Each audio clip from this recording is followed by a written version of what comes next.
오늘 성경 말씀은 디모데후서 3장 15절에서 17절까지의 말씀입니다. 제가 봉독하겠습니다. 또 어려서부터 성경을 알았나니 성경은 능히 너로 하여금 그리스도 예수 안에 있는 믿음으로 말미암아 구원에 이르는 지혜가 있게 하느니라. 모든 성경은 하나님의 감동으로 된 것으로 교훈과 책망과 바르게 함과 의로 교육하기에 유익하니 이는 하나님의 사람으로 온전하게 하며 모든 선한 일을 행할 능력을 갖추게 하려 함이라. 아멘.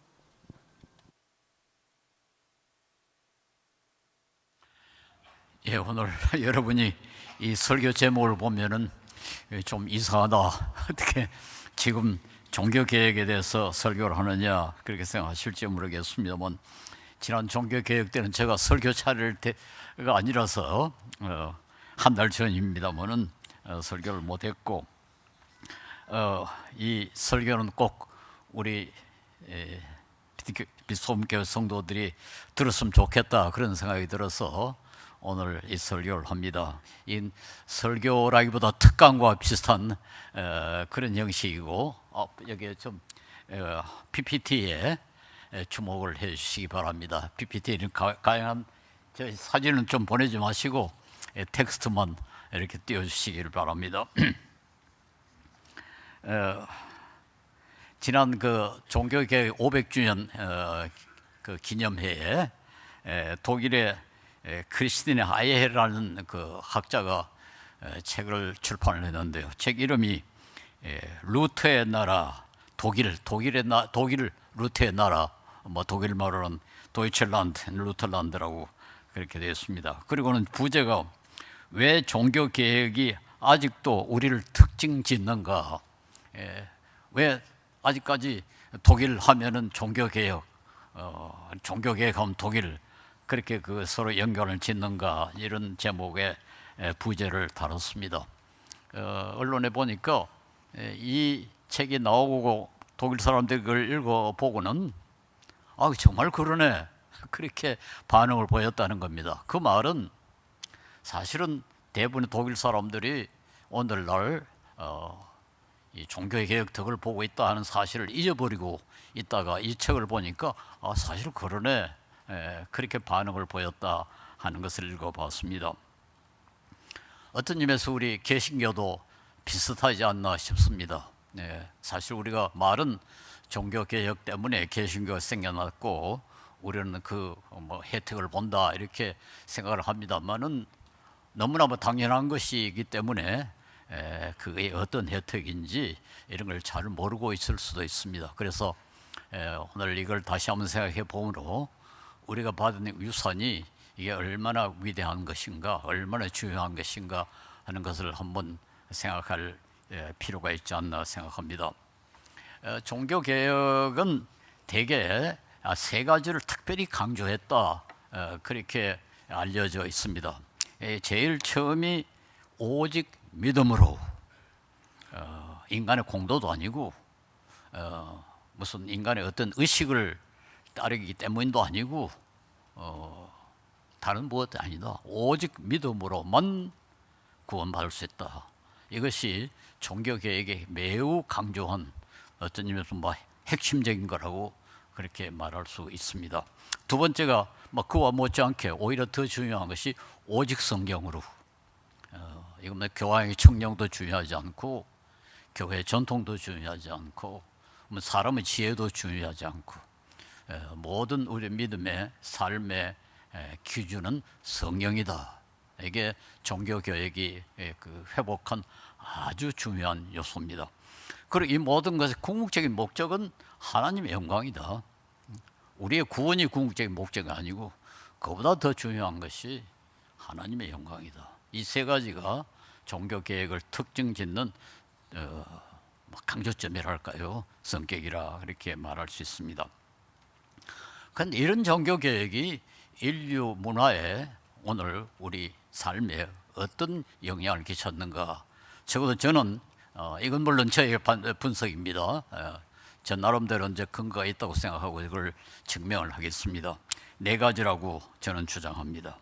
첫째, 보편 교육을 종교교육이 시작을 했다. 뭐 보편 교육 전에도 한번 교육 선교 관계에서 말씀을 드린 바가 있습니다만은 오늘날 우리나라도 고등학교까지는 의무 교육, 모든 사람이 다 교육을 받아야 된다, 그렇게 되어 있지 않습니까? 이 과거에는 그렇지 않았습니다. 오늘날 뭐 전 세계가 다 가능한 보편 교육을 실시하려고 노력을 하고 있고, 모든 나라가 다 혜택을 보고 있습니다만은 우리나라가 뭐 그 대표적인 예가 아닌가 생각합니다. 두 번째가 과학과 과학 기술이 종교 교육으로 말미암아 가능해졌다. 이건 제가 좀 앞으로 증명을 해보겠습니다. 그리고 매우 중요한 민주주의 기본을 종교 교육이 제시했다. 그다음 마지막으로 자본주의.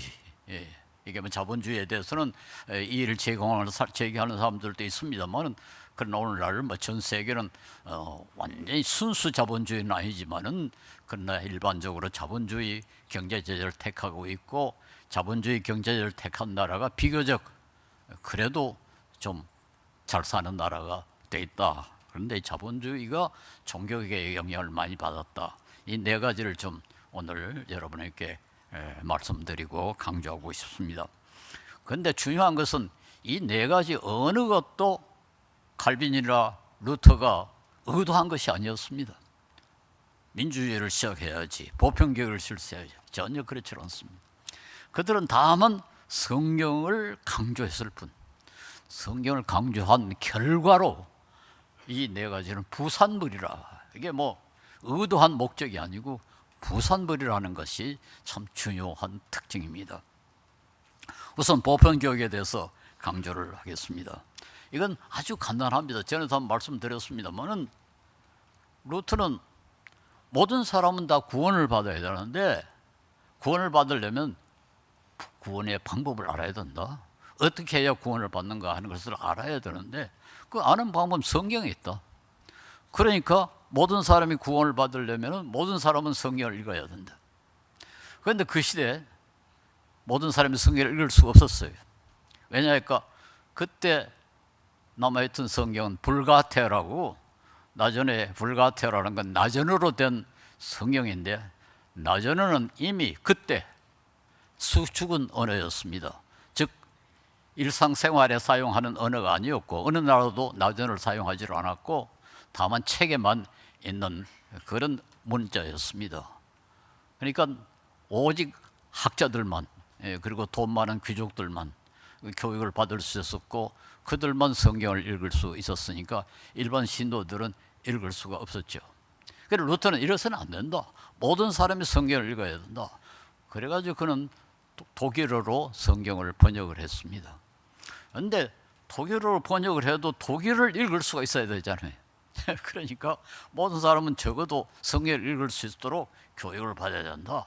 그래서 루터는 성경을 독일어로 번역했을 뿐만 아니라 일반적으로 이 모든 사람이 교육을 받아야 된다고 강조를 해서 1524년에 시장들과 시의원들에게 편지를 보내가지고 모든 사람이 교육을 받으면은 이것이 영적으로만 도움이 될 뿐만 아니라 경제적으로, 정치적으로 이익을 볼 수 있다 하는 것을 강조했고, 그 시대 그 루터의 권위는 상당했기 때문에 이것이 시의원들과 시장들에게 상당한 영향을 끼친 것 같습니다. 어쨌든 그 때문에 교육이 확산이 됐고, 이게 오늘날 이 개신교 국가들로 하여금 선진국이 되게 한 아주 중요한 계기가 됐습니다. 뭐 오늘 우리는 다 알지 않습니까? 오늘의 모든 자원 가운데 가장 중요한 것은 인적 자원이고, 인적 자원은 교육을 통해서만 가능하다. 이것을 가장 잘 증명한 것이 바로 우리 한국입니다. 우리나라에 천년 자원도 없었고 기본적인 자본도 없는 나라가 갑자기 그래도 세계 선진국 가운데 들어가게 된 것은 다른 무엇이 없습니다. 교육 때문입니다. 그리고 그 교육은 또 물론 선교사들이 와서 세계에서 유일하게 기독교 대학, 기독교 학교를 많이 세운 우리 한국이 이 선진국이 된 것입니다. 지금 어떤 역사학자의 주장에 의하면 한 800개나 되는 기독교 학교를 선교사들이 세웠다고 그래요.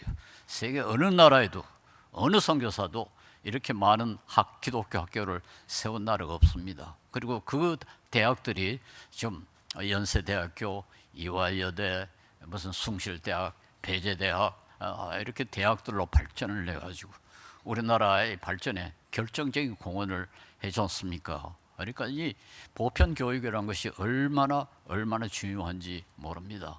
사실은 저는 우리 버스 기사들, 그런 택배 기사들이 뭐 전부 종이를 적고 이렇게 뭐 탁탁 읽고 하는 걸 보면 인도 와서 나라는요, 그거 읽을 수 있는 사람이 별로 없어요.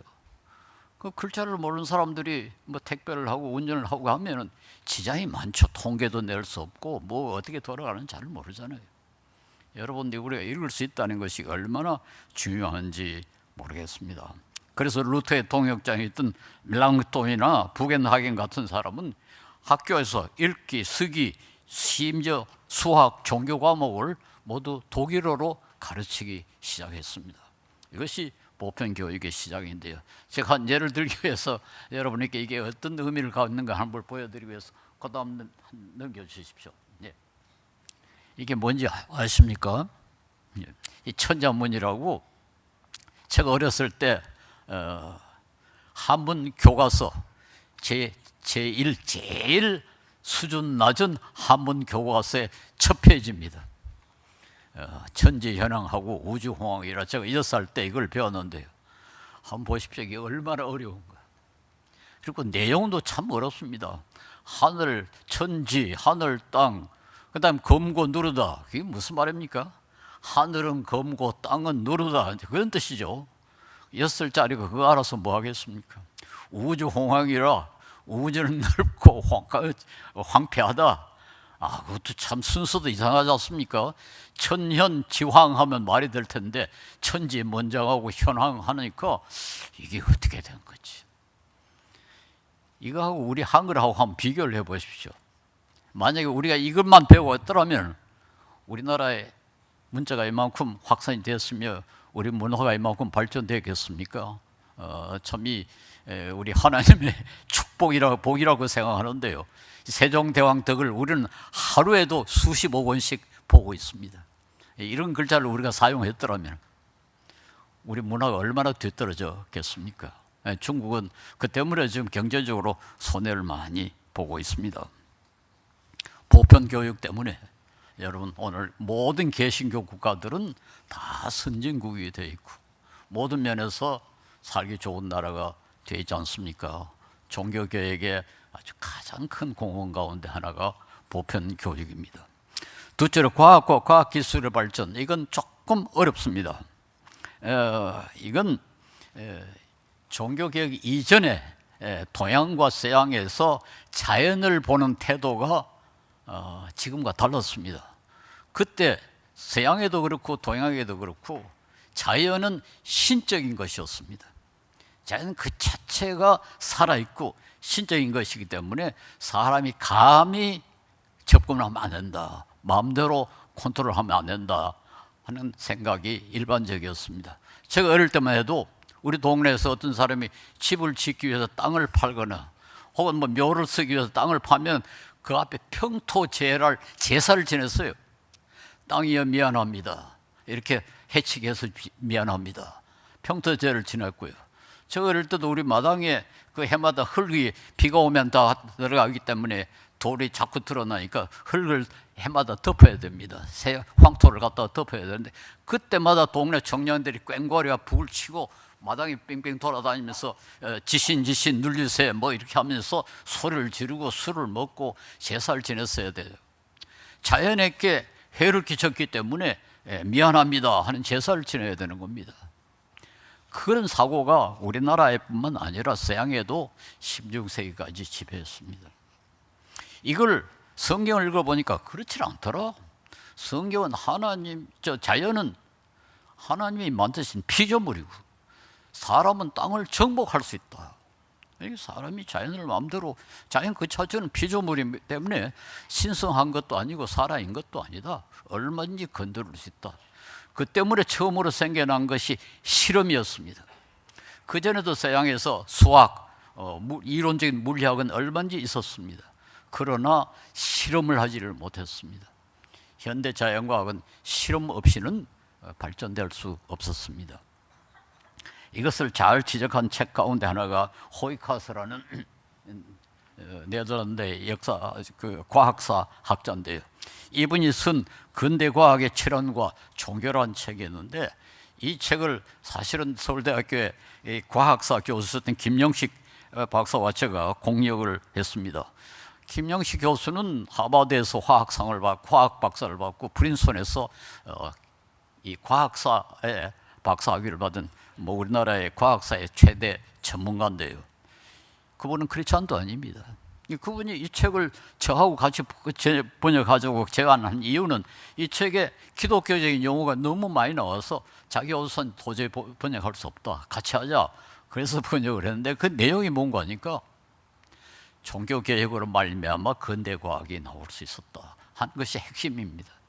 그리고 그분은 크리스찬도 아닌데 이런 주장을 더군다나 우리나라의 최대 그 과학사 학자가 주장한 것으로 보면은, 그걸 책을 번역하자고 한 것을 보면은 이것이 사실한 것이 증명이 됐습니다. 사실은 최근에 최근 아닙니다만 한 2, 3년 전에 미국의 유명한 역사학자 가운데 린 화이트 주니어라는 사람이 있었는데요. 이분은 오늘의 환경 오염은 기독교가 책임을 져야 된다, 그런 주장을 합니다. 그 근거가 뭔가 하니까 기독교 때문에 자연과학이 발전했고, 자연과학 때문에 과학기술이 발전했고, 과학기술 때문에 오늘날 환경오염이 일어나고 있다. 그러니까 기독교로 말미암아 자연과학이 발전했으니까 오늘의 그 자연과학의 발달로 말미암아 일어난 환경오염은 기독교가 책임을 져야 되지 않냐, 그런 주장입니다. 사실은 그 논리는 아주 정당하고 그게 반박하기가 상당히 어렵다고 저는 주장합니다. 제가 이 환경운동을 하는 이유 가운데 하나가 바로 이런 배경 때문에 그렇습니다. 그리고 그때부터 역사를 보는 눈이 바꿔졌습니다. 이 종교개혁 이전에는 역사를 과거지향적으로 봤습니다. 황금 시대는 과거에 있었다. 그 대표적인 것이 서양에는 플라톤이고, 동양에서는 요순지 성대, 연정금과 순임금 시대가 가장 이상적이었다, 그렇게 봤죠. 그 역사의 황금기대는 과거에 있었다. 우리나라 이율곡조차도 그렇게 주장했어요. 주공 이전에는 치세, 즉 질서가 있는 사회였고, 주공 이후는 난세, 엉망이었다. 그러니까 과거가 다 아름다웠다. 그걸 우리는 과거지향적 역사관이라고 그럽니다. 그런데 16세기부터 비로소 미래지향적 역사관이 시작이 됐습니다. 황금기는 과거에 있는 것이 아니라 미래에 있다. 그러므로 우리는 발전해야 된다. 거기서 태어난 단어가 진보라는 것입니다. 프로그레스라는 단어는 사실은 종교개혁 이후로 힘을 받기 시작을 했고, 이걸 처음으로 시작한 사람은 주 5세기경에 우리 기독교의 유명한 철학자였던 아우구스티누스가 신의 도성이라는 책에서 처음으로 주장을 했습니다. 기독교에서 비로소 역사는 미래지향적이 되고 발전이라는 단어가 가능하다. 여러분, 오늘 자연과학과 과학기술의 발전은 종교개혁 때문에 가능했다. 즉 성경의 권위를 회복하다 보니까 성경의 가르침에 따라서 그렇게 주장할 수 있게 되었고, 이것이 실제로 과학의 발전에 결정적인 공헌을 했습니다. 그와 못지않게 중요한 것은 민주주의입니다. 어떻게 민주주의가 기독교와 관계가 있고 종교개혁과 관계가 있느냐. 우리가 상식적으로는 이 민주주의는 그리스에서 시작이 됐다, 그렇게 고대 그리스에 시작이 됐다, 그렇게 주장하고 일리가 있는 주장입니다. 주전 5세기경에 그리스의 정치가였던 페리클레스는 법 앞에 모든 사람 평등하다, 그렇게 주장을 했고, 그리스에서 처음으로 폴리스, 도시국가란 제도가 생겨가지고 거기서는 시민들이 같이 모여서 의논해가지고 결정을 했습니다. 그러니까 민주주의 형식은 그리스에 시작됐다는 말이 사실이죠. 그러나 중요한 것은 그 폴리스의 회의에 참석할 수 있었던 사람이 누구냐? 여자는 안 됐습니다. 노예도 안 됐습니다.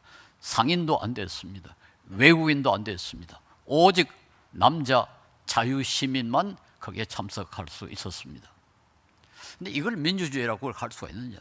물론 같이 모여서 무슨 그 중요한 양건을 결정했다는 점에서 형식적으로는 민주주의입니다만은 여자도 참석할 수 없고 노예도 참석할 수 없고, 그때 뭐 노예가 자유시민보다 훨씬 더 많았습니다. 그러니까 절대 다수였던 노예도 참석 못하고 여자도 참석 못하고, 이게 민주주의냐? 그런 점에서는 이걸 민주주의가 그리스에 시작됐다는 말은 저는 아주 정확하지 않다고 주장합니다. 심지어 오늘날 우리가 사회정의라는 말을 많이 쓰고 있는데, 정의에 대해서 가장 먼저 철학적으로 논의한 사람이 아리스토텔레스라는 주저 4세기의 그리스의 철학자인데요. 그의 니코마크스 윤리라는 책에 노예에 대해서 이렇게 말하고 있습니다. 노예가 생명 없는 도구가 생명 없는 노예인 것처럼 노예는 생명 있는 도구다. 톱, 칼, 망치, 이 도구와 노예는 아무 차이가 없다. 다만 노예는 생명이 붙어 있고 도구는 생명이 없다는 그 차이뿐이다. 다른 말로 말해서 노예는 연장과 같다. 자, 이걸 우리가 민주주의라고 할 수 있느냐? 근데 성경은 그렇게 가르치고 있지 않습니다. 성경은 사람만이 하나님의 형상으로 지음을 받았다. 그러므로 사람은 모든 다른 동물과 다른 피조물과 다른 근본적인 권위와 권리를 가지고 있다, 이렇게 주장을 했고, 이것이 아주 구체적으로 반영된 것은 1948년에 유엔이 결정한 보편인권선언이라는 것입니다. 이건 유엔이 만든 제정한 헌장 가운데서 가장 중요한 것이고 가장 많은 언어로 가장 많이 인쇄된 그런 문서라고 그럽니다. 그런데 재밌게도 이 보편인권선언을 비준하지 않은 그런 사람들이 있습니다. 첫째, 이슬람 국가들은 아직까지도 비준하고 있지 않습니다. 그리고 공산주의 국가들도 비준하지 않고 있습니다. 그런데 그들이 비준하지 않는 가장 중요한 이유는 이건 기독교, 유대교 전통에서 나온 것이다. 그러므로 이슬람이 여기에 비준할 이유가 없다. 그렇게 해서 비준하지 않는 겁니다. 이것이 기독교, 유대교 전통에서 나왔다는 말은 독일의 유명한 사회철학자 하버마스, 미국의 유명한 윤리학자 미켄타이어 같은 사람이 아주 공식적으로 주장을 한 겁니다. 종교개혁이 여기 얼마나 큰 영향을 끼쳤는가 하는 것은 1517년에 그러니까 종교개혁이 일어난 지 한 17년 아닙니다. 이 종교개혁이 일어난 지 8년 후에 1525년에 독일의 스바비아 농민들이 반항을 일으켰습니다. 이게 유명한 농민전쟁이라는 건데요. 농민전쟁 가운데 스바비아 농민들이 만든 12개의 조항이라는 것이 있는데, 그 제3조에 이렇게 기록이 되어 있습니다. 그리스도는 양치기이든 고위층이든 차별을 두지 않고 모두 그의 고귀한 피로 구속했기 때문에 농부들을 악한이라고 부르는 것은 개탄할 일이다. 한마디로 말해서 양치기이든 고위층이든 그리스도 안에는 아무 차별이 없다.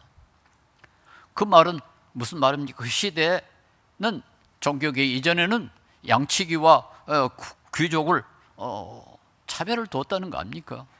그런데 종교개혁으로 이 세상이 무너지고 농민들이 이렇게 항의를 할 그런 상황이 벌어졌습니다. 이건 바로 갈라디아서 3장 28절에 너희는 유대인이나 헬라인이나 종이나 자유인이나 남자나 여자나 다 그리스도 예수 안에서 하나이니라. 여러분, 이게 얼마나 중요한 발언인지 아십니까? 그 시대에는 상상도 못했던 생각입니다.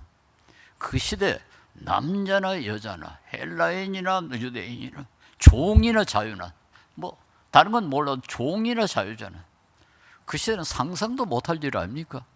그걸 바울 사도가 이렇게 썼다는 것은 혁명적인, 인간적으로 내서 혁명적인 발언입니다. 이게 이미 성경에 있었던 거죠. 종교개혁이 성경의 권위를 회복함으로 이 말씀이 다시 살아난 겁니다.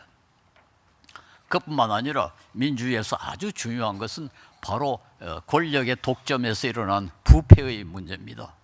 칼빈은 좀 길게 되어 있습니다. 참 중요한 구절이니까 읽어보시기 바랍니다. 왕들이 가장 정의롭고 옳은 것으로부터 벗어날 만큼 그들의 의지를 절제하는 일은 매우 드물고, 이 정의롭고 옳은 것으로부터 이 벗어날 만큼 미안합니다. 이제 뭐가 좀 잘못된 것은 정의롭지 못하고 옳지 못한 것으로부터 벗어날 만큼 의지를 절제하는 일은 매우 드물고 그렇게 이해를 해야 됩니다. 왕들이 무엇이 옳고 무엇이 정의로운가 하는 것을 아는데, 그러나 그것으로부터 벗어날 만큼 지혜를 가진 사람은 그렇게 많지 않다. 그러므로 인간의 약점 때문에 여러 사람이 서로 돕고 서로 건면하면서 정권을 행사하는 것이 더 안전하고 견디기 쉽다. 왕에게 맡기는 게 아니라 여러 사람이 서로 돕고 서로 권고하고 하면서 정치 권력을 사용하는 것이 훨씬 안전하다. 그래서 한 사람이 불공정하게 자기 주장을 내세우면 몇 사람의 검열관과 지도자들이 그의 고집을 견제할 수 있는 것이다. 이것은 경험에 의해서도 증명되었고 주님께서도 그의 권위로 확정하셨다. 주님은 이스라엘 사람들로 가장 좋은 상황에서 살 수 있게 하시려고 그들에게 민주주의에 근접하는 귀족주의를 제정하신 것이다. 칼빈은 사울을 왕으로 낳는 것은 이 귀족주의, 일종의 민주주의입니다만 원시적인 민주주의 형태로 사울이 왕이 됐다, 그렇게 해석을 한 겁니다. 구약은 이미 민주주의를 주장했다 하는 것과 마찬가지죠. 그 외에도 뭐 여기 칼빈의 여러 가지 말이 있습니다만 제가 다 인용을 못하겠습니다. 어쨌든 이 칼빈은 인간의 전적 부패를 굉장히 강조를 했어요. 인간은 전적으로 부패했기 때문에 인간의 힘으로는 도저히 구원을 받을 수 없다. 오직 하나님의 사랑으로 예수님의 은혜로만 구원을 받을 수 있다. 그걸 강조해. 이게 칼빈의 5대 교리 가운데 가장 중요한 거거든요. 그리고 그 부패한 인간이 권력을 독점하면 반드시 부패한다. 이것이 나중에 그 19세기 그 영국의 귀족 액턴이라는 사람이 주장한 거죠. 모든 권력은 부패할 경향을 가지고 있고 절대적인 권력은 절대로 부패한다. 뭐 권력이란 말을 좋은 번역은 아닙니다. 영어로 파워니까요. All power tends to corrupt. 모든 힘은 부패할 경향을 가지고 있고 절대적인 힘은 절대적으로 부패한다. 이건 우리 역사를 통해서 충분히 증명됐습니다. 모든 독재자는 반드시 부패합니다. 부패하지 않은 독재자는 존재해 본 일이 없습니다. 모든 독재자는 반드시 부패하고 반드시 실패하게 되어 있습니다. 민주주의는 다수의 생각이 소수의 생각보다 훌륭해서가 훌륭한 것이 아니라 권력을 분산함으로 부패를 막기 때문에 가장 좋은 정치 제도다, 그렇게 말할 수 있습니다. 물론 민주주의가 완벽한 건 아닙니다. 그러나 인간이 만든 모든 제도 가운데서 그래도 가장 좋은 제도라고 할 수 있는데, 그것은 여러 사람의 의견이 소수의 한두 사람의 의견보다 더 훌륭해서가 아니라 권력의 분산을 막아서 부패를 막기 때문에 그렇습니다. 그래서 제가 한번 반농담으로 얘기했습니다만, 우리 국회가 서로 나눠자고 싸우는 것이 꼴보기가 싫어서 저도 참 비판을 많이 합니다만, 그러나 싸우는 것이 얼마나 다행이냐. 북한이나 러시아나 중국은 싸우지도 않는다. 싸울 수도 없다. 싸울 수 있다는 게 여러분이 축복입니다. 싸울 수 있다는 게. 그게 민주주의의 장점이고, 그러니까 여당도 못된 짓을 혼자 못하고 야당도 못된 짓을 못하잖아요. 서로 견제하고 서로 비판하기 때문에 조심할 수밖에 없고, 결과적으로 덕을 보는 건 우리 국민입니다. 만약 자기들이 뭐 작자구행가 맞아가지고 서로 도와줘가면서 부패하면은 우리가 어떻게 하겠습니까? 네, 그러니까 이 독재라는 것이 얼마나 위험한가 하는 걸 알 수가 있고, 종교개혁은 이 독재를 만든 민주주의 제도를 시작을 했다, 계기를 만들었다, 그렇게 말할 수가 있는데요. 제가 특별히 이걸 강조하는 이유는 칼빈이 이런 주장을 할 때 그때 사회는 왕권 신수설이 지배하던 때였습니다. 왕권 신수설. 그건 무슨 말입니까? 왕의 권한은 하나님이 주신 것이다, 그렇게 생각을 했어요. 그보다 훨씬 나중에 살던 루이 16세가 뭐랬습니까? 내가 법이다, 내가 법이다, 그렇게까지 주장했는데 벌써 16세기의 칼빈은 인간이 힘을 권력을 독점하면 반드시 부패한다는 것을 강조해서 민주주의 단초를 시작을 했다. 저는 그렇게 주장합니다. 그래서 저는 민주주의와 관계가지고 우리도 지금도 우리 그리스도인들은 민주주의를 보호하는데 옹호하는데 아주 앞장을 서야 된다. 그렇게 주장합니다. 우리 자신도 하여튼 어떤 공동체를 만들지 간에 권력이 한 사람에게 집중되지 않도록 하는 것, 이건 지혜입니다. 그런 뭐 정치단체든 교회든 어떤 단체든 힘은 분산되어야 공정해질 수 있다 하는 것을 좀 강조하고 싶습니다. 그리고 성경의 정신에 근거해 가지고 우리는 약한 사람의 권리, 이걸 좀 보호하는데 앞장서야 된다고 저는 주장합니다.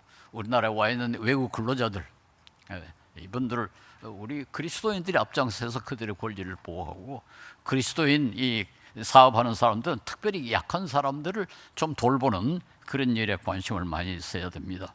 외국 근로자, 가난한 자, 병든 자, 장애자, 이런 사람들의 인권을 좀 존중하는 것에 한국 기독교가 앞장서야 된다, 이렇게 생각합니다. 제가 얼마 전에 기부를 해가지고 이 기금을 하나 만들었는데요. 제가 일부러 그 제목을 장애인 그 인권을 강조한 데서 권익 기금이라고 이렇게 붙였어요. 복지 기금이라 하지 않고, 복지를 하면 우리가 이렇게 도와주는 것이지만 권리와 이익을 위해서 이 돈을 쓰자. 그래서 제가 일부러 권익 기금이란 말을 썼습니다. 여러분들도 근본적인 권리를 가지고 있다는 것을 우리 그리스도인이 앞장서서 보호해야 된다. 그리고 마지막으로 우리가 이 민주주의가 요즘 큰 위기를 맞고 있는데, 그게 바로 인기 영합주의 때문에 그렇습니다. 권력을 가진 사람들이 그 자기 권력을 이용해 가지고 사람들에게 그저 사탕 발림으로 표를 모아 가지고 민주주의 방식으로 나라를 망치는 그런 일들이 참 불행하게도 지금 일어나고 있습니다. 뭐 가장 대표적인 것이 남미의 아르헨티나입니까? 제가 누누이 말씀드렸습니다만 천년 자원이 없는 것이 없고, 국토는 넓고, 기후는 좋고, 땅은 기름지고, 인구는 얼마 되지 않냐고, 세계에서 가장 잘 살 수 있는 모든 조건을 갖춘 나라고, 한때는 미국보다도 더 잘 산 나라였습니다. 근데 지금 망했습니다. 인플레가 140%입니다. 국가 부도를 9번이나 냈습니다. 그건 전부 그 인기 영합주의, 페론당이라는 당이 국민들에게 자꾸 공짜로 나누어주고, 계속 공짜로 나누어줘가지고, 사람들이 공짜에 맛을 들여가지고 거기다 표를 주니까 계속 정권을 잡고 있는 거예요. 그런데 경제는 엉망이 돼가지고 지금 빈곤 인구가 국민의 40%나 됩니다. 어려운 사람에게 돈 주는데 결국 나라 국민들은 다 더 가난해져 버리는 이런 상황이 되고 말았다고요. 얼마 전에 오랜만에 투표가 선거가 이루어져 가지고 이 페론당이 처음으로 패배했습니다만은 앞으로 그 나라가 회복되기는 상당히 어려운 나라가 될 겁니다. 베네수엘라가 그렇습니다. 석유 때문에 아주 잘 살던 나라가 푸주기식 소위 좌파 영합주의 때문에 그렇게 망했고요. 미국은 요즘 트럼프라는 사람이 우파 인기 영합주의로 지금 큰 위기를 맞고 있습니다. 그 나라도 지금 이대로 가다가는 미국은 결국 종말, 세계 패권국가 지위를 잃어버리지 않겠는가 그렇습니다. 어느 나라든지 이 인기 영합주의는 민주주의의 가장 큰 적이라는 사실을 우리 그리스도인들이 앞장서서 막아야 됩니다. 이거 이래서는 안 된다. 우리가 냉정하게 아주 합리적으로 실사구시의 정신으로, 그리고 좌로 우로로 치우치지 않고, 인기 영합주의에 속지 말고, 무엇이 궁극적으로 우리 국민들에게, 특별히 약한 사람들에게 이익이 되는가를 아주 냉정하게 따져가지고 우리 투표에 임해야 된다고 생각합니다. 마지막으로 자본주의. 우리 종교개혁이 자본주의에 영향을 끼쳤다. 이건 막스 베이버라는 독일의 사회학자인데 20세기 가장 뛰어난 사회학자 가운데 한 사람입니다. 이분은 칼빈주의 때문에 오늘날 자본주의가 가능했다 그렇게 주장을 하는데, 이 주장에 대해서는 이제 이 경제학자들 사이에 이견 일치가 이루어지지 않았습니다. 종교개혁자들은 자본주의를 의도적으로 시도하지도 않았고, 또 종교개혁 이전에도 이미 이태리에는 자본주의 형태의 경제체제가 있었다고 그렇게들 주장합니다. 그래서 칼빈주의 때문에 이 자본주의가 시작했다 이렇게 말한 건 좀 지나치습니다. 그런데도 불구하고 칼빈은 이 자본주의, 건강한 자본주의를 위해서 아주 중요한 그런 그 제안 의견을 제시했습니다. 첫 번째가 사유재산입니다.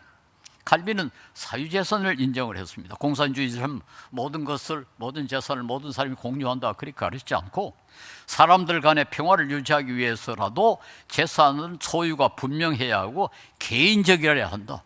개인적 재산 소유를 인정을 했습니다.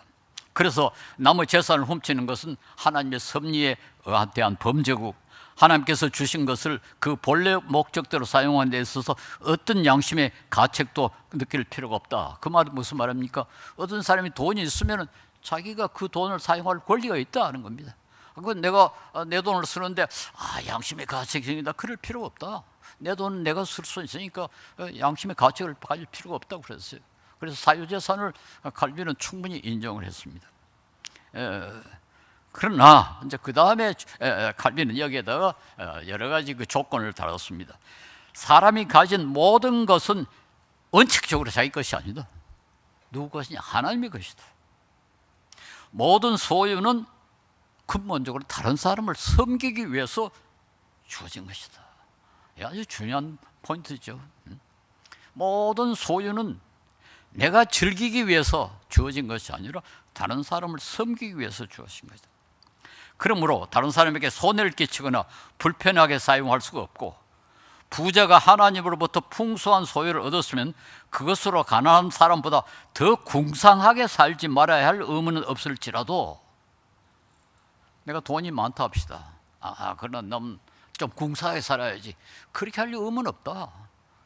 풍족하게 살아라. 풍족하게 살아라. 거기에 양심의 가책을 가질 필요는 없다. 그런데도 불구하고 뭐라고 했는가 하니까, 그래도 다른 사람들이 굶도록 내버려줘서는 안 된다. 다른 사람보다 더 공상하게 살 의무는 없지만은 다른 사람이 굶는 것을 내버려둬서는 안 된다. 그리고 다른 사람으로부터 자신의 부를 축적해서도 안 된다. 하나님께서 부자에게 재산을 허락한 것은 가난한 사람의 종이 되기 위함이고,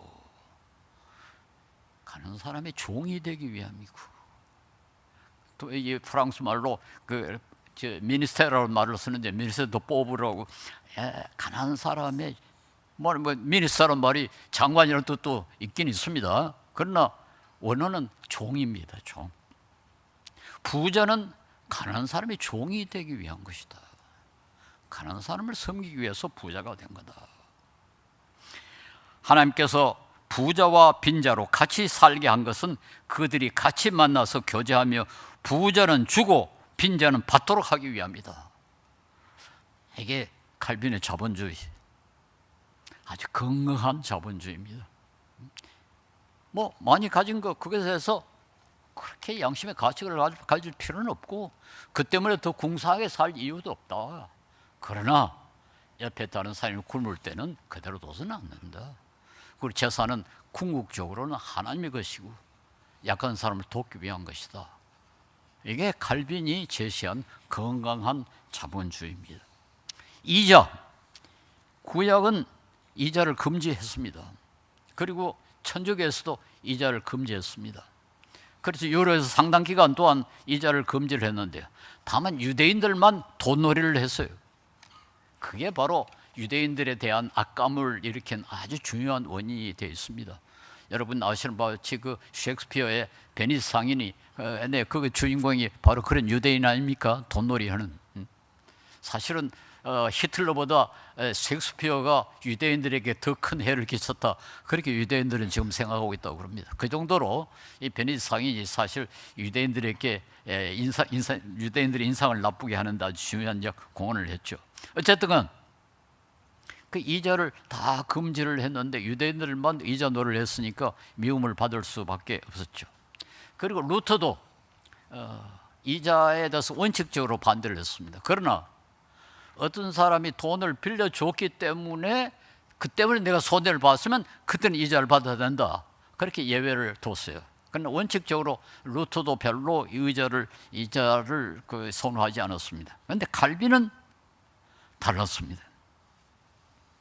칼빈은 농업 경제에서는 토지가 생산 수단이었지만은 상업 시대에는 자본이 생산 수단이다. 그런데 어떤 사람이 다른 사람이 돈을 빌려 가지고 사업을 해서 돈을 많이 벌었는데 그 돈의 주인 원주에게는 한 푼도 안 주면 그건 공정하지 못하다. 다른 사람이 돈을 빌려 가지고 내가 그것으로 돈을 벌었으면 돈 번 것의 일부를 돈 주인에게 주는 것이 공정하다. 그 이유로 상업 시대에는 이자를 주는 것이 나쁘지 않다. 그렇게 주장을 합니다. 그런데도 불구하고 칼빈은 또 7가지 예외를 뒀습니다. 이럴 때는 이자를 받으면 안 된다. 뭐 여러 가지가 있습니다만, 첫째, 가난한 사람으로부터는 받지 마라. 어떤 사람이 너무 가난해가지고 돈이 필요한데 돈을 빌려줘서 그 사람에게 이자를 받지 마라. 또 가난한 사람으로부터 이 담보를 너무 많이 요구하지 마라. 담보가 없다 해가지고 가난한 사람에게 돈을 안 빌려주는 그런 일은 하지 마라. 또 돈을 빌린 사람이 그 돈으로 이익을 얻었는데 그 이익이 충분하지 못하다. 그럴 땐 받지 마라. 소비를 위해서 돈을 빌려달라 할 땐 이자를 받지 마라. 그리고 어떤 사람이 내가 배가 너무 고프다. 그러니까 음식을 먹어야 되겠는데 뭘 먹어야 되는데 돈 좀 빌려달라. 그건 이자 받지 마라. 특별히 그가 정죄한 것은 단순히 이자를 받기 위해서 돈을 빌려주는 것. 이자 놀이. 이건 안 된다. 요즘 사실 우리가 뭐 어떤 점에 다 이자 놀이를 하고 있죠. 우리가 은행에 돈을 맡긴다는 건 이자를 받기 위한 거다. 그렇게 돼 있지 않습니까? 그러니까 요즘은 그러나 그 돈이 또 다른 사람이 빌려가 가지고 사업을 하는데 도움이 되기 때문에 단순히 내가 돈 벌기 위해서만 이자를 은행에 저축을 하는 건 아니다. 이렇게 정당화할 수 있습니다만 이제 법적으로 이자를 받도록 그렇게 만들어 놨고 칼빈도 그걸 강조를 했어요. 법정 이자를 중요하게 생각했습니다. 그래서 법정 이자 이상을 받지를 마라. 그리고 일반적인 원칙은 성경이 가르치는 황금줄이라고 그랬어요. 황금줄이 뭡니까? 내가 남에게 대접을 받고자 하는 대로 남을 대접하라. 그 말은 모든 사람이 나처럼 행동해도 괜찮다고 하면은 괜찮다. 그리고 우리가 은행에 돈을 맡겨가지고 이자를 받는데 모든 사람이 다 은행에 돈을 맡겨가지고 이자를 받는 것이 별로 나쁘지 않다면 나도 그렇게 할 수 있다. 이제 그런 주장이죠. 오늘 자본주의 사회에서는 우리가 은행에 돈을 맡기는 것은 은행이 그 돈을 또 사업하는 사람에게 빌려줘서 그 사람이 그것으로 사업을 할 수 있게 하는데 자본이 된단 말이에요. 그런 점에서는 황금률에 맞죠. 그러나 가령 뭐 몇백 프로 이렇게 이자를 받는 고리 대금은 이건 안 되죠. 이건 안 되죠. 그러니까 칼빈은 이자에 대해서는 상당히 누그러웠다 그렇게 말할 수 있습니다.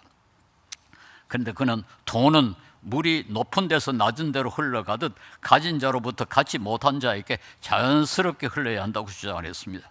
루터와 함께 칼빈도 농업을 아주 귀하게 생각했지만은 상업에서 칼빈만큼 긍정적인 입장을 취한 사상가는 그 시대에는 없었습니다. 그러나 칼빈은 투기, 독점, 시장 조작 등 부정직한 상행위를 심하게 비판을 했고 그런 것이야말로 인간 사회를 와해시키는 것 같은 범죄라고 했습니다. 그리고 하나님과 인간의 연단성을 파괴하는 아주 행위로 정죄를 했습니다.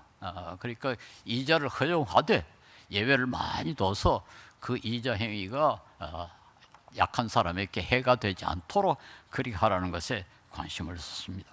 마지막으로 노동. 이제 세 번째 노동. 칼빈은 무엇보다도 우리가 열심히 일할 것을 강조를 했습니다. 열심히 일하면은 쓸데없는 생각을 하지 않기 때문에 영적으로도 유익하다. 그래서 그리스도인이 일을 열심히 해야 잡생각을 안 한다, 이제 그 말이죠.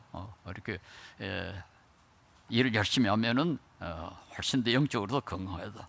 루터도 우리가 일하는 것은 약한 사람을 돕기 위한 거다. 왜 우리가 일을 하느냐? 잘 먹고 잘 살기 위한 것이 아니라 약한 사람을 돕기 위해서 우리가 열심히 일해야 된다. 이게 얼마나 멋진 노동관입니까? 그리고 왜 일해야 되느냐? 일해야 약한 사람이 살 수 있다. 하나님과 인류의 연대성을 죄송합니다. 루터는 소위 만인 제사장론을 주장을 했습니다. 모든 사람의 직업은 하나님으로부터 부름을 받은 거다. 독일 말로 직업을 버루프라고 그러는데 버루프와 루프라는 건 부른다는 뜻입니다. 하나님의 부르심을 받은 거다.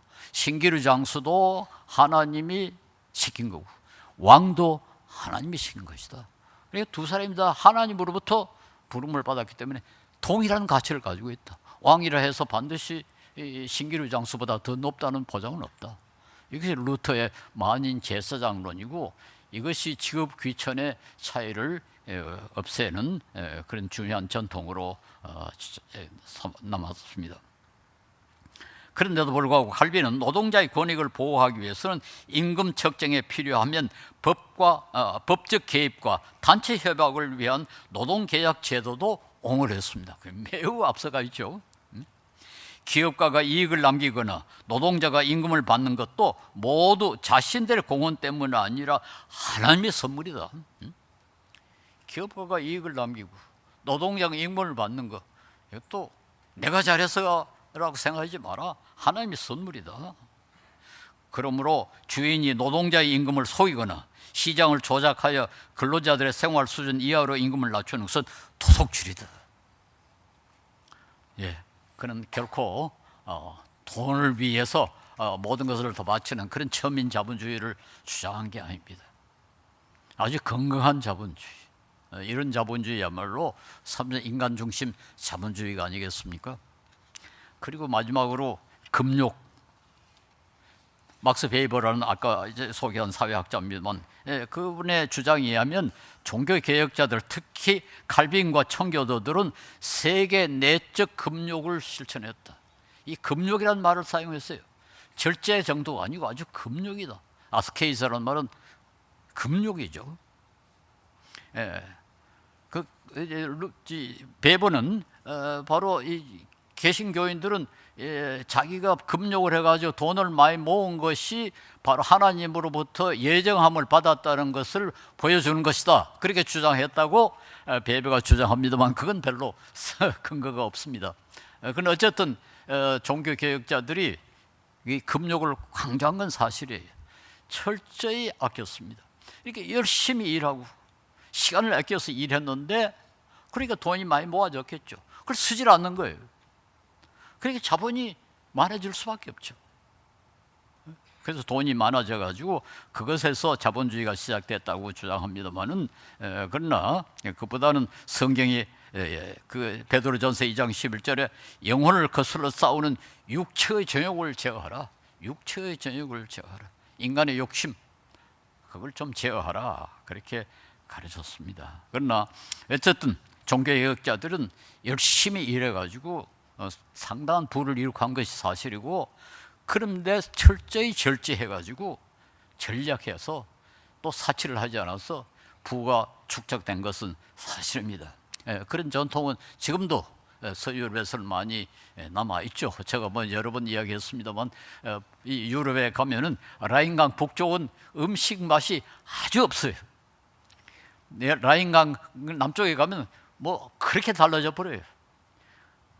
일부러 맛없게 만들어서 살았습니다.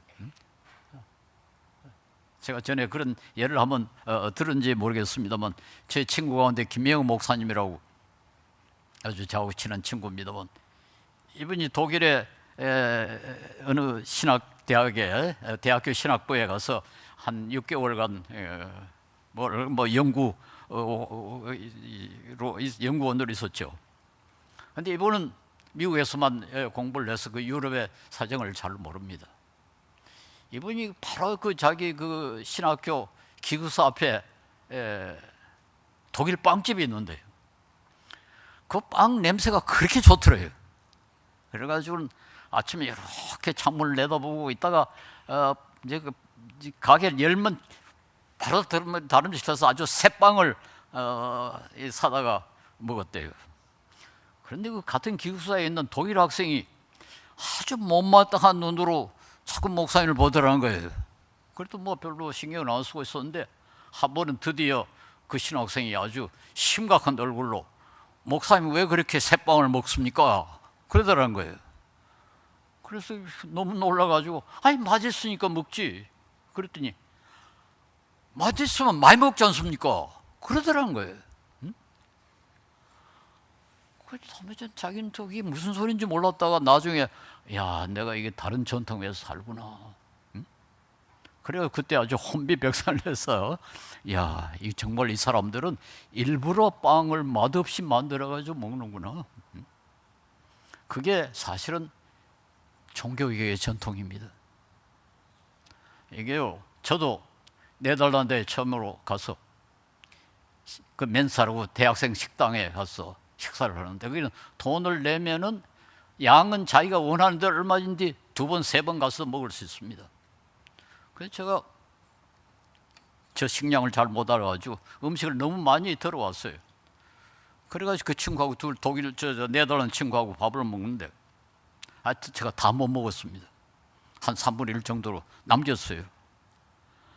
그랬더니 네덜란드 친구가 꼴찌 이걸 보고 자꾸 보더니 그거 내가 먹겠다. 자기 걸 얼마든지 가서 다시 또 올 수가 있는데 그거 안 하고 내가 먹는 걸 먹겠다는 거예요. 제가 정말 참 평생에 그렇게 창피한 경험은 처음 해봤습니다. 얼마나 미안하고 부끄러운지. 그걸 가서 먹어요. 상상이 됩니까? 이게 바로 그 종교개혁의 전통입니다. 그러니까 우리가 뭐 상상하기 어렵죠. 우리는 무슨 뭐 전략해도 그 정도는 하지 않지 않습니까? 예, 우리가 뭐 그렇게는 하지 못할지라도 우리 정말로 전략해야 됩니다. 전략해야 돼요. 가능한 전략해야 되고 저는 특별히 요즘처럼 이 환경 오염이 심각한데 모든 소비는 환경을 오염시킵니다. 그러니까 가능한 한 좀 소비를 줄이고 가능한 좀 전략해야 되지 않겠습니까? 그래서 저는 자본주의의 그 잘못된 자본주의라고 저는 생각합니다. 소비가 미덕이다. 소비를 해야 돈이 돌고 돈이 돌아야 경제가 돌아가는 거 아니냐? 저는 그렇게 전략하는 독일, 네덜란드 망하지 않고 우리보다 몇 배로 더 잘 사는 걸 보니까 그 설명이 도무지 이해가 안 돼요. 저는 경제가 망하든 안 망하든 그보다 더 중요한 것이 환경 오염이 이루어지지 않아야 된다고 생각합니다. 그런데 독일의 신학자 그누트만이라는 분이 절제라는 단어를 연구를 해보니까 헬레니즘도 절제를 매우 강조를 했는데 그들은 자기의 도덕적 수월성, 나는 인내할 줄 알고 나는 절제할 줄 알고 나는 전략하는 훌륭한 사람이다. 자기의 도덕적 수월성, 그걸 위해서 절제를 했는데 성경이 가르치는 절제는 이웃의 이익을 위한 거다 하는 것을 발견했다는 겁니다. 이웃의 이익을 위한 절제. 예, 우리 아끼는 것이 내가 잘 먹고 잘 살고 부자가 되기 위한 것이 아니라 그렇게 해서 아껴가지고 이웃에게 이익을 주자. 얼마나 위대한 말씀입니까? 저는 이걸 읽을 때마다 정말 좀 뭐랄까요, 자존심이 생겨요. 이렇게 위대한 말씀 우리가 배우고 듣고 부족하지만 실천할 수 있다고 생각하는 게 너무 자랑스럽습니다. 이제 저희 좀 강의 설교 노트 다 이면지 합니다. 저 지독하게 아끼죠. 아껴야 됩니다. 아껴야 돼요. 내가 부자 되기 위해서가 아니라 이웃의 이익을 위해서. 이게 성령의 가르침이고 이것이 바로 종교개혁이 회복한 것이고 종교개혁이 남긴 위대한 유산이라는 것을 우리가 알아야 됩니다. 그래서 우리 그리스도인들은 이런 그 천민자본주의에서 벗어나서 경제활동이라는 것은 나의 부와 사치를 위한 것이 아니라 사회와 특히 가난한 사람들을 돕기 위한 것이라는 사실을 우리가 명심합시다. 그리고 우리에게 주어진 시간 쓸데없는 것에 낭비하지 말고 열심히 노력해가지고 일도 하고 또 능력도 키워가지고 많이 생산해서 사회와 약자를 돕자. 그리스도인들은 부지런해야 되고 게을러서는 안 되고 낭비하지 말고 특별히 전략해가지고 가능한 한 약한 사람을 돕는 데 사용을 하고 환경오염을 줄이는 데 앞장서자, 그렇게 강조하고 싶습니다. 우리 성경은 우리를 구원에 이르게 하는 지혜를 있게 합니다. 성경을 통해 가지고 구원을 얻을 수 있습니다. 그러나 동시에 교훈과 책망과 바르게 함과 의로 교육하기에 유익하니, 이건 우리 자녀를 교육하는 것 못지않게 우리 자신을 교육하는데 유익하고, 나아가서 하나님의 사람으로 온전하게 하며, 퍼펙트, 완벽한 사람으로 만든다. 그리고 모든 선한 일을 행할 능력을 갖추게 한다. 종교개혁이 성령의 권위를 회복함으로 이런 위대한 전통을 만들어냈고, 이 때문에 오늘 인류가 엄청나게 이익을 본다는 사실을 우리가 알 필요가 있습니다. 그러므로 우리도 이 종교개혁의 정신에 따라서 성경을 단순히 알고 듣고 배울 뿐만 아니라 이 말씀대로 살려고, 실천하려고 노력해서 우리 종교개혁의 이 위대한 전통 잘 간직하고 우리 후손에게 남겨줘야 되지 않냐. 결과적으로 이것이 모든 사람에게 이익을 준다는 사실을 우리가 알고, 우리 기독교는 단순히 우리 자신만을 위한 것이 아니라 그보다 더 모든 사람을 위한 것이고, 특별히 약한 사람을 이렇게 큰 도움을 된다는 사실을 알고 우리가 자부심을 좀 가지고 신앙생활을 할 수 있기를 바랍니다. 기도하겠습니다. 자비로우신 주님, 우리에게 이 귀한 말씀 허락하시고 또 위대한 전통의 이익을 볼 수 있게 하시고 이 유산을 누릴 수 있게 하심을 감사하고 감사를 드립니다. 주님께서 우리에게 온전한 믿음 허락하여 주셔서 이 귀한 말씀 잘 순종할 수 있게 하시고 이 위대한 유산 잘 간직하고 우리 후손들에게 넘겨줌으로 많은 사람에게 또한 이익을 끼칠 수 있도록 은혜를 베풀어 주시옵소서. 예수님 이름으로 기도합니다. 아멘. 찬송가 201장 1절과 4절 찬양 드리겠습니다.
주 얼굴 볼 때까지 잘 가.